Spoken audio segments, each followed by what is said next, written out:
Ah yes, the Bronzebeards. Noble bearded champions of the Alliance, masters of the Forge, proud defenders of Ironforge. Definitely not the clan that helped kick off a civil war and accidentally shattered Dwarven unity for centuries. But hey, every great family has a few explosive moments. To some, the Bronzebeard were the rightful heirs of Ironforge. To others, just the last ones left holding the hammer after everyone else stormed off.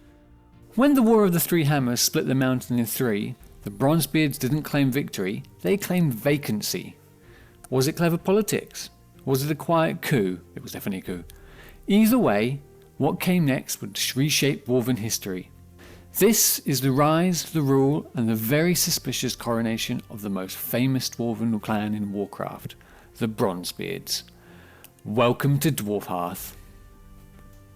The Bronzebeards don't trace their roots to kings of crowns, they trace them to rocks with jobs. Like all dwarves, they descended from the earthen, titan-forged constructs designed to shape Azeroth. No ambition, no free will, just sentient gravel with a strong work ethic. They were forged in the deepest halls of Ulduar and given one simple instruction: dig hall, don't ask questions. And for a while it worked. Then Loken happened. Keeper of Ulduar, traitor, old god puppet. Once he fell to the whispers, the whole system collapsed. He unwittingly unleashed the curse of flesh, a creeping mutation that turned the titan-forged stone into soft, squishy mortality. The earthen didn't evolve, they decayed, lost their immortality, their purpose, and swapped that sexy granite six-pack for a family pack. But one keeper, Tyr, wasn't ready to roll over and calcify. He grabbed the discs of Norgannon, staged a jailbreak, and fled south with some earthen, mechanomes, and peaceful Vrykul in tow. They went underground, literally, to a vault that would become known as Uldaman. There, they made one last-ditch attempt to stop the transformation: stasis. Basically, they tried to sleep their problems away. It didn't work. When they woke up, they were mortal. Their memories, fuzzy. The Titan programming, deleted. But something remained. The urge to build, the love of stone, and a suspiciously strong opinion on how ale should be brewed. They weren't earthen anymore, they were dwarves. And with nothing left but instinct and callous hands, they did what dwarves do best. They built a city inside a mountain. They called it Ironforge, a warm stone-shelled fortress carved into the heart of Khazad-dûm. A new beginning, chiselled from the ruins of a forgotten past. And from that forge, Dwarven civilization took root. Eventually, 3 major clans emerged: the Bronzebeard, the Wildhammer, and the Dark Iron. Same ancestry, same mountain, wildly different priorities.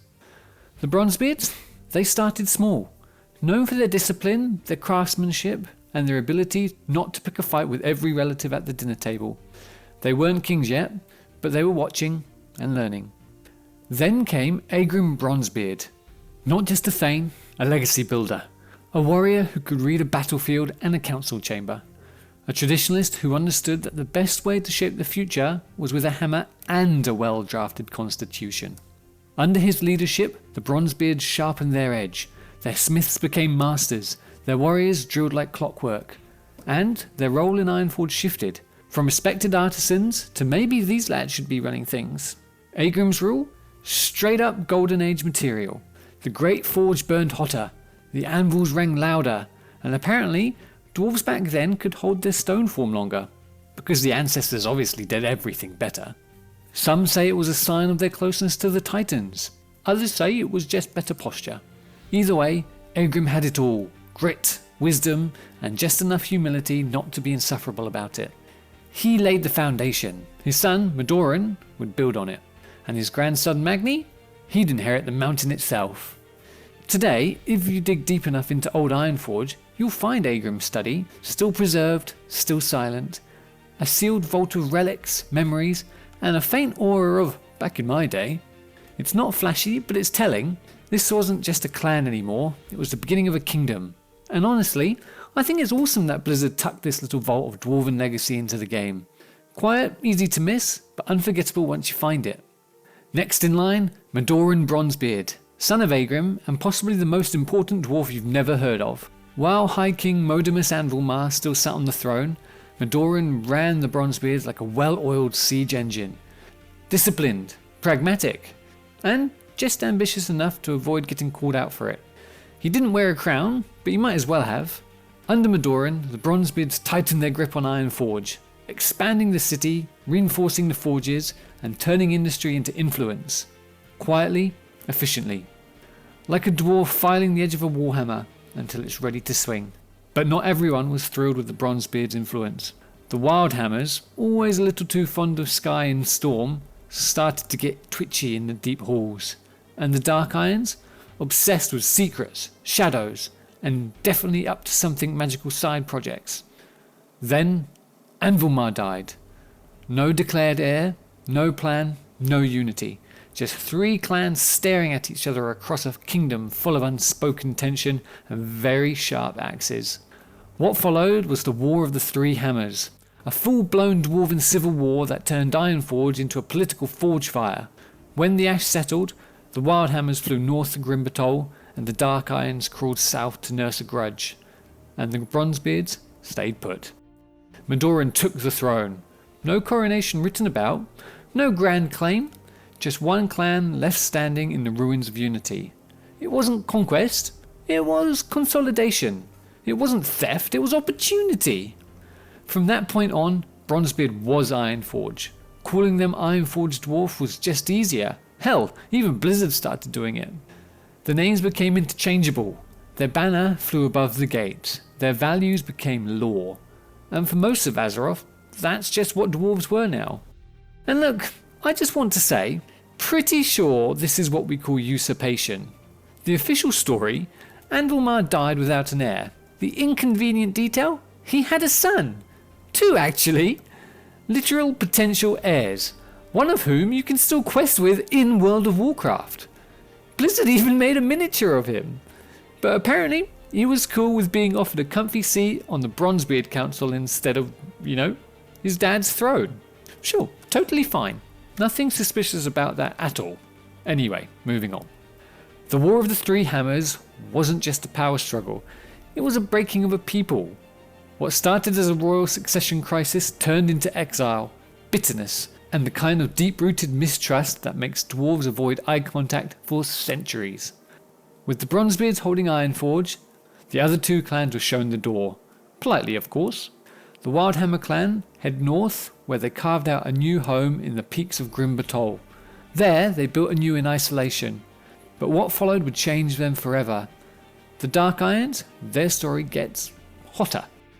They retreated south to Redridge Mountain and built a new empire beneath the earth, Shadowforge City. But sorcerer Thane Thorison wasn't interested in rebuilding, he had a grudge to settle. And if I've learned anything from other universes, it's that dwarves love a jolly good grudge. 2 armies, 2 fronts, 1 goal. Wipe out the Bronzebeards and the Wildhammers in one glorious act of payback. Thorison marched on Ironforge. His wife, Modgud, led the assault on Grimbatol, bringing shadow magic, corruption, and destruction to the Wildhammer's doorstep. But both campaigns collapsed. Modgud was slain, her army broken. Thorison's forces were shattered at the gates of Ironforge. Then came the counterattack. The Bronzebeards and the Wildhammers marched on Shadowforge City together, united, if only for a moment, to end the threat once and for all. With Shadowforge surrounded, Thorison made one final desperate move. He reached into the heart of Azeroth, not for wisdom, not for weapons, but for fire. He didn't summon a fire elemental though.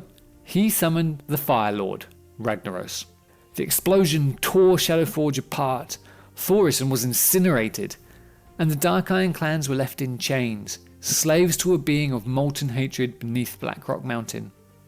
The Bronzebeards and Wildhammers stopped their advance, because when your enemy summons a bloody elder elemental god and sets his own city on fire, he's already outdone whatever you had planned for him by a country mile. And as the 2 clans stood together at the edge of that smouldering ruin, something shifted. It wasn't peace, but it was perspective. Grimbatol, the Wildhammer's home, had been tainted, its halls warped by Modgud's lingering magic. In a rare gesture of reconciliation, the Bronzebeards offered the Wildhammers land on the slopes of Ironforge Mountain, a chance to live near the old halls once more. The offer was appreciated, but politely declined. The Wildhammers belonged to the sky, so they journeyed north and carved out a new home in the hinterlands, Eerie Peak. Not Ironforge, not Grim Batol, but something new. No, it wasn't Unity, but it was a second chance. And this time, no one set anything on fire. So that's the origins of the Bronzebeards. Started as cosmic gravel with a job, ended up running the mountain. They didn't just survive a civil war, they outlasted flaming revenge cults, arcane temper tantrums, and at least one fire god. Ironforge became their kingdom. Whether or not everyone agreed on that, well, too late now.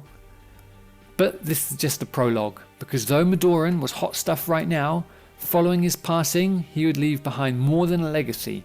He left behind 3 dwarves with enough personality to, well, give me a part 2. In part 2, we'll follow the next generation of Bronzebeards, Magni, Muradin, Bran. One became king, one got iced, one forgot what a front door looks like. And together, they're about to hammer the next chapter into Dwarven history. Until then, keep your feet on the ground and wash your back. Thank you so much for making it this far into the video. If you want to hear more deep dives into Dwarven legend, leave a like and subscribe, and I'll see you next time. Thanks again.